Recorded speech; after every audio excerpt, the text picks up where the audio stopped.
Tak zistíte, že pozor, veď tu sa čipuje ten odpad, však tu chodia nejakí ľudia, čo to skenujú, tak potom už sa aj medzi sebou sledujú, že pozor, však oni to robia. Dôležité je len to, že hlavne medzi sebou si to oni musia rozšíriť tú vec.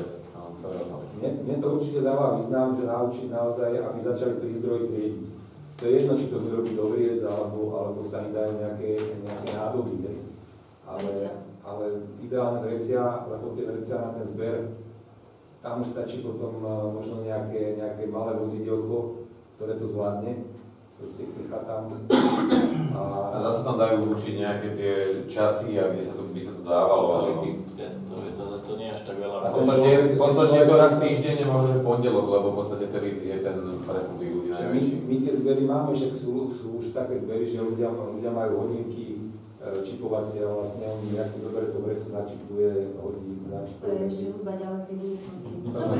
Ale to funguje tu na Slovensku. Normálne to funguje. Pre nás ešte také science fiction, ale dobre. Ale musíme ich začať učiť. Ale určite ešte už len tomu dodám to, že teraz máme aj možnosť tvoriť nejaké sociálne podniky, kde už niektoré tieto väčšie obce, ako sú napríklad Veľké Rybňany, teraz začali Krásnosa a teraz starosta z Radošiny, už začali tiež, že možno, že aj my tu máme dosť ľudí takých, ktorí by sme vedeli v tomto sociálnom podniku zamestnať, či už od administratívne, ale aj takýto, ktorí by sme vedeli si to vyšpecifikovať aj na toto odpadové hospodárstvo, či už v dedine, alebo aj na tej výkonke, takže aj tam by možno boli miesto do budúcna.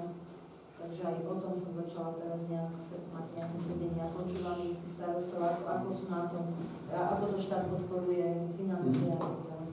Dobre, ďakujeme veľmi pekne zatiaľ. Takže dokončíme tej finálnej fáze s tým všetkým a už uvidíme. Dobre, ďakujeme veľmi pekne. Ďakujeme. Dobre, takže ak dovolíte, aby som teraz zatvorila oficiálnu časť a potom budeme diskutovať. Takže ďakujem.